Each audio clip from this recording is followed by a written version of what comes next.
নমস্কার, আপনারা দেখছেন উত্তরের দর্পণ। আমি রূপক। বিস্তারিত খবরের আগে শিরোনাম এক ঝলকে। নির্বাচন পরবর্তী হিংসায় উত্তাল মাটিগাড়া, 12 ঘন্টার বন্ধ, পথ অবরোধ বিজেপির।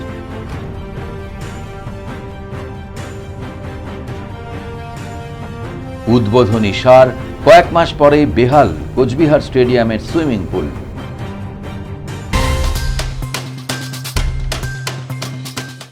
এখন খবর বিস্তারে। দার্জিলিং লোকসভা নির্বাচন শেষ হতেই ভোট পরবর্তী হিংসার ছবি দেখা মিলল শিলিগুড়িতে। মাটিগাড়ার খোলাই বক্তরি এলাকায় বিজেপি কর্মীদের ওপর ধারালো অস্ত্র নিয়ে চড়াও হওয়ার অভিযোগ উঠল তৃণমূলের বিরুদ্ধে। এরই প্রতিবাদে মাটিগাড়া এলাকায় 12 ঘন্টা বন্ধের ডাক দেয় বিজেপি। টায়ার জ্বালিয়ে জাতীয় সড়ক অবরোধ করে বিক্ষোভ দেখায় বিজেপি নেতা কর্মীরা। বিজেপির অভিযোগ, রবিবার রাতে খলাই ভক্তরি এলাকায় বিজেপি কর্মীদের ধারালো অস্ত্র দিয়ে এলোপাথারি আঘাত চালায় তৃণমূল কংগ্রেস কর্মীরা। রাতেই মাটিগাড়া থানায় বিক্ষোভে সামিল হয় বিজেপির সাংগঠনিক জেলা কমিটির নেতৃত্বরা। পরবর্তীতে দুজনকে গ্রেপ্তার করা হয়। সোমবার মাটিগাড়া এলাকায় সকাল 6টা থেকে 12 ঘন্টা বন্ধের ডাক দেয় বিজেপি। সকালে বেশ কয়েকটি দোকান খোলা ছিল এবং যানবাহনও স্বাভাবিকভাবেই চলাচল করছিল। পরবর্তীতে বিজেপি কর্মীরা জাতীয় সড়ক অবরোধ করে বিক্ষোভ দেখায়। এরপর খাপরাইল মোড় থেকে মাটিগাড়া থানা পর্যন্ত মিছিল করে থানার সামনে এসে টায়ার জ্বালিয়ে বিক্ষোভ দেখায় তারা। একই সাথে বেশ কিছু দোকান বন্ধ করে দেওয়া হয়। এরপর খলাই বস্তি এলাকায় যায় বিজেপি জেলা নেতৃত্ব। এলাকায় এখনো আতঙ্কিত রয়েছে স্থানীয়রা। পরিষ্কার আপনারা জানেন যে কিভাবে মাটিগাড়াতে জঘন্যতম ঘটনা ঘটেছে। মাটিগাড়াতে যে নির্মম ঘটনা ঘটেছে, 10 জন মৃত্যুর সাথে পাঞ্জা লড়ছে এই মুহূর্তে। তৃণমূলের দুষ্কৃতী এমডি আব্দুল থেকে শুরু করে কৈলাস মন্ডল থেকে শুরু করে এরা প্রত্যেকে এখানে জড়িত। এরা যেভাবে সরাসরি গিয়ে ধারালো অস্ত্রের কোপ দিয়েছে এবং তারপরে বিজেপি কর্মীদেরকে নির্মম ভাবে হত্যা করার চেষ্টা করেছে, তারপরে পুলিশের কোনো ভূমিকা নেই। আর আমরা যখন আজকে আন্দোলন করছি আমরা এই মুহূর্তে এখানে খাপরাইল মোড়ে অবরোধ করছি। আমরা বন্ধ দেখেছি 12 ঘন্টার। পুলিশের তৎপরতা দেখুন, এখন র্যাপ নামিয়ে আমাদের বিজেপি কর্মীদেরকে সরানোর চেষ্টা করছে।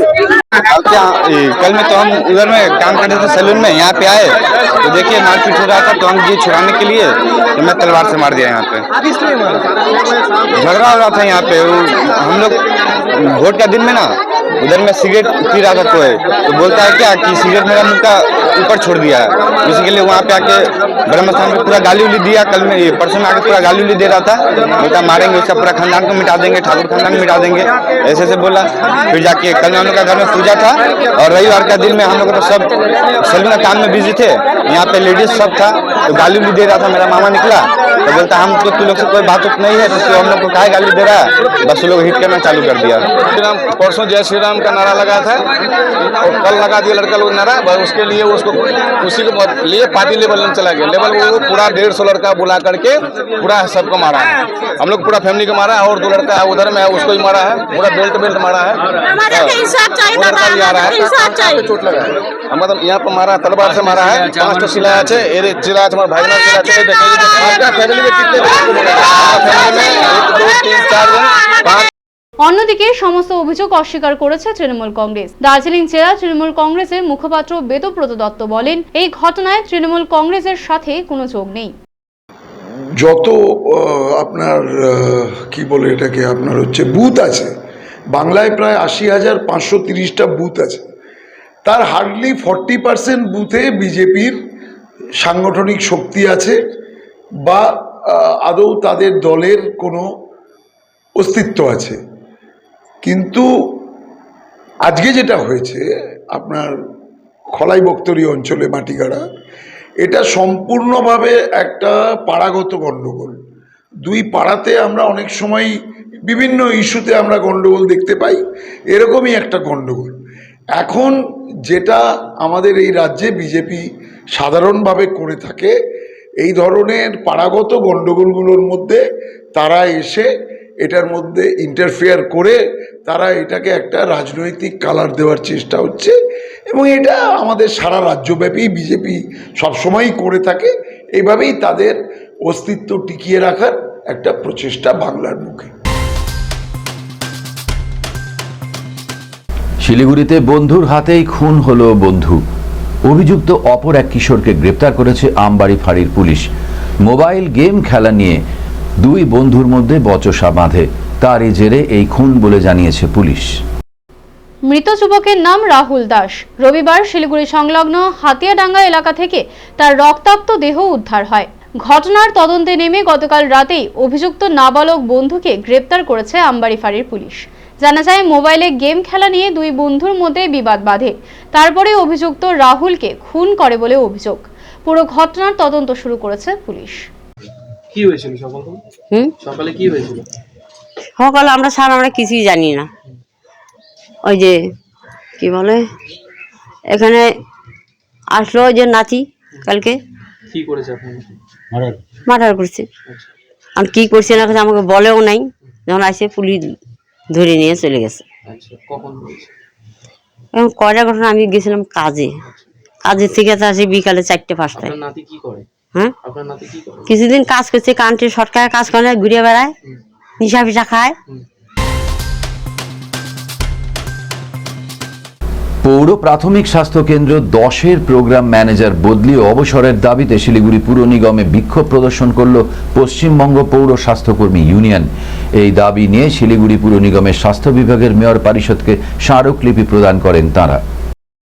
সংগঠনের পক্ষ থেকে জয়লোধ বলেন, চলতি মাসের 24 তারিখ পৌর প্রাথমিক স্বাস্থ্য কেন্দ্র 10-এর এক আশাকর্মীর সাথে programme manager doctor Abu Hena দুর্ব্যবহার করে বলে অভিযোগ। তার সমস্ত ইনসেন্টিভ কেটে দেওয়া হয় বলেও তিনি অভিযোগ করেন। এমনকি ওই আশাকর্মীর দিকে তেড়ে যান প্রোগ্রাম ম্যানেজার। এই ঘটনায় অবিলম্বে তার বদলি ও এ ধরনের কাজের থেকে অবসর দেওয়ার দাবিতে এই বিক্ষোভ বলে তারা জানান।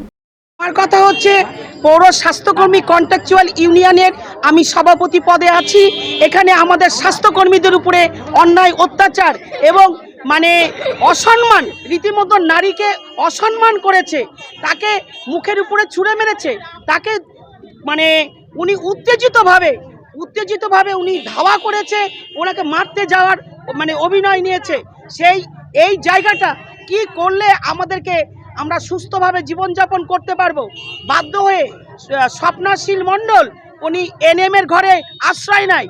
ইউপিএসসি 10 উপযুক্ত প্রমাণ আছে এবং আমরা যেখানে যেখানে সব নোটিশ করা হয়েছে সেই প্রমাণপত্রগুলো রয়েছে।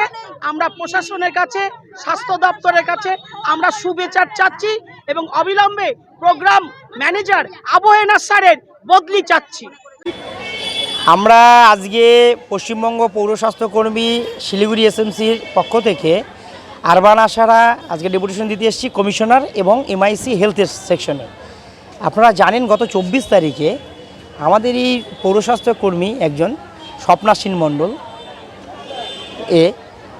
তাকে ইউপিএসসি 10-এর অন্তর্গত তিনি যখন তার ওই ইনসেন্টিভের চেক করতে যান, ডক্টর আবু হানা তিনি যখন সেগুলো দেখেন, তিনি ইচ্ছাকৃতভাবে দেখা যাচ্ছে যে তার অনেক কিছু প্রুফ থাকা সত্ত্বেও সেগুলো তিনি কেটে দেন। যখন তিনি বলতে যান, স্যার অরিজিনাল কপিগুলো আছে, আমি ডকুমেন্টস দেখালাম, আপনি কেনই করছেন, তখন সেটাকে তার সামনে ছিঁড়ে দেন। উত্তরবঙ্গ মেডিকেল কলেজ ও হাসপাতালের স্থায়ী কর্মী নিয়োগ প্রক্রিয়ায় হতে চলেছে বদল, আর এর ফলে নিয়োগ দুর্নীতি হওয়ার সম্ভাবনা রয়েছে, এমনই অভিযোগ তুলে হাসপাতাল চত্বরে বিক্ষোভ দেখালো এআইডিএস ও উত্তরবঙ্গ মেডিকেল কলেজ হাসপাতাল ইউনিট। সোমবার উত্তরবঙ্গ মেডিকেল কলেজ ও হাসপাতাল চত্বরে বিক্ষোভ প্রদর্শন করে তারা। বিক্ষোভকারীরা জানান, সম্প্রতি একটি নির্দেশিকা জারি করা হয়েছে যেখানে বলা হয়েছে নিয়োগ প্রক্রিয়ায় বদল হবে। মোট 100 স্কোরের মধ্যে 15 স্কোর ইন্টারভিউয়ের মাধ্যমে দেওয়া হবে। এআইডিএসও এর কর্মীদের অভিযোগ, এর ফলে শাসক দল তৃণমূল কংগ্রেসে যারা ঘনিষ্ঠ তাদের চাকরি হওয়ার সম্ভাবনা অনেকটাই বেশি হবে ও যোগ্য প্রার্থীরা চাকরি থেকে বঞ্চিত হবে। ফলে নিয়োগ প্রক্রিয়ায় যাতে কোনো রকমের পরিবর্তন না আনা হয় এমন দাবি তারা তুলে ধরেন। প্রায় 6-7 কোটি টাকা খরচ করে তৈরি আন্তর্জাতিক মানের অত্যাধুনিক সুইমিং পুল উদ্বোধনের 3-4টি মাস যেতে না যেতেই বেহাল হয়ে রয়েছে সেই পুলে জল নেই। এমনই অবস্থা ঐতিহ্যবাহী রাজবাড়ি সংলগ্ন কোচবিহার স্টেডিয়াম চত্বরে থাকা অত্যাধুনিক সুইমিং পুলের।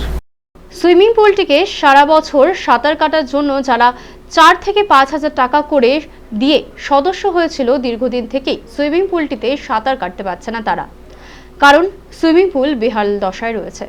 মেম্বারশিপের জন্য টাকা নেওয়া হয়েছিল। তারপর 2 থেকে 3 মাস বাচ্চারা সাঁতার শিখেছিল সেখানে, তারপরেই বন্ধ হয়ে যায় পুলটি। রাজবাড়ী লাগোয়া কোচবিহার স্টেডিয়াম চত্বরে গত 31শে জুলাই ঘটা করে উদ্বোধন হয়েছিল বহু প্রতীক্ষিত এই সুইমিং পুলের। জানা গিয়েছে সুইমিং পুলটিতে সাঁতার কাটার জন্য কয়েকশো সদস্য রয়েছে। সুইমিং পুলটি চালাবার জন্য জেলা প্রশাসনের নিয়ন্ত্রণে সুইমিং পুল অথরিটি নামে একটি কমিটিও রয়েছে, যেখানে সাঁতার শেখার জন্য প্রত্যেক সদস্যকে বার্ষিক কার্ডও তৈরি করতে হয়েছে। তার জন্য কারোর খরচ হয়েছে 3000, কারোর 4000, কারোর বা 5000 টাকা। ফলে স্বাভাবিকভাবে এই পুলের রক্ষণাবেক্ষণ নিয়ে প্রশ্ন উঠতে শুরু করেছে। আমরা এসেছি যে যাতে আমাদের যে এত বড় একটা সুইমিং পুল এত ঘটা করে উদ্বোধন করা হলো, আমরা হার্ডলি 2.5 মাস কাটতে পেরেছি, কেন তারপরে অনেক রকম সমস্যার সম্মুখীনের জন্য বন্ধ হয়ে গেছে। আমরা চাইছি যে এই সুইমিং পুলটা যেন দ্রুত তাড়াতাড়ি খোলা হয়, যত কেন গরম পড়ে গেছে, তুফানগঞ্জেরটা খুলে গেছে, আমাদেরটা কেন এখনো খুলতে পারলো না, এটা নিয়েই আমাদের দাবি যে আমরা এতগুলো টাকা পে করেছি, তারপরে পুজোর সময় ছুটির দিনগুলো বন্ধ থাকে, এগুলো নিয়ে ভীষণ অনেক দাবি দাবা আছে যাতে সবাই করে, তার জন্যই আমরা এসেছি। বিগত বছর সুইমিং পুল উদ্বোধন হয়েছিল, আমরা কোচবিহারবাসী খুবই খুশি ছিলাম। তারপরও তো সকলে আগ্রহ বসে মেম্বারশিপও নিয়েছি। আগস্ট মাস থেকে শুরু হয়েছিল, আগস্ট, সেপ্টেম্বর, অক্টোবর এরকম 3 মাস চলার পরে স্বাভাবিকভাবে শীতের জন্য নভেম্বর, ডিসেম্বর, জানুয়ারি বন্ধ ছিল। এবার তারপরেও যে জানুয়ারির 24 তারিখের পর থেকে এদের বন্ধ হয়ে রয়েছে, মানলাম সেটা মেনটেন্যান্স বা যে কোনো কারণবশত, তো সেটা এখনও চালু হয়নি। এবার গত বছর তো আমরা এত পরিমাণ টাকা দিয়ে মাত্র 3 মাসের জন্যই করতে পেরেছি, 3 থেকে 4 মাস প্র্যাকটিক্যালি।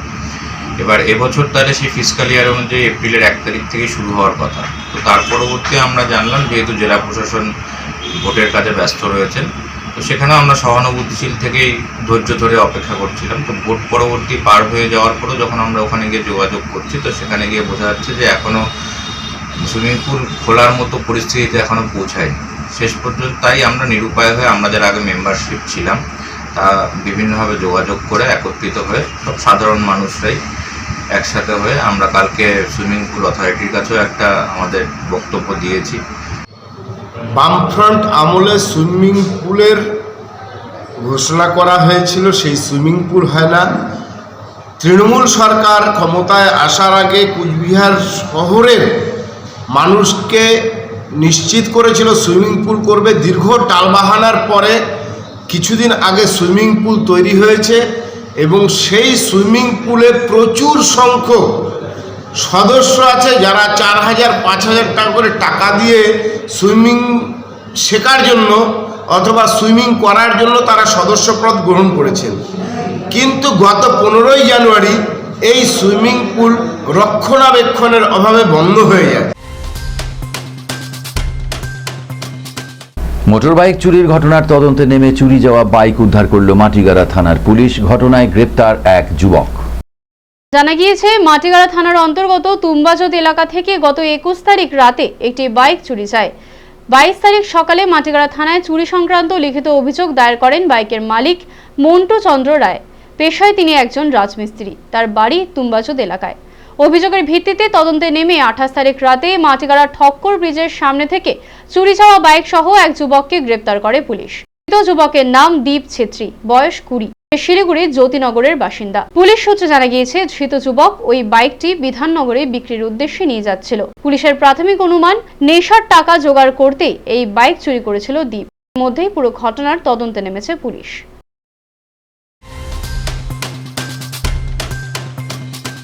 শেষ করবার আগে খবরের শিরোনাম আরও একবার। নির্বাচন পরবর্তী হিংসায় উত্তাল মাটিগাড়া, 12 ঘন্টার বন্ধ, পথ অবরোধ বিজেপির।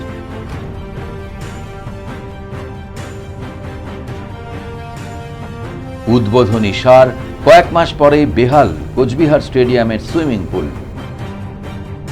এখনকার মতো এ পর্যন্তই। দেখতে থাকুন উত্তরের দর্পণ, উত্তরের প্রাণের স্পন্দন।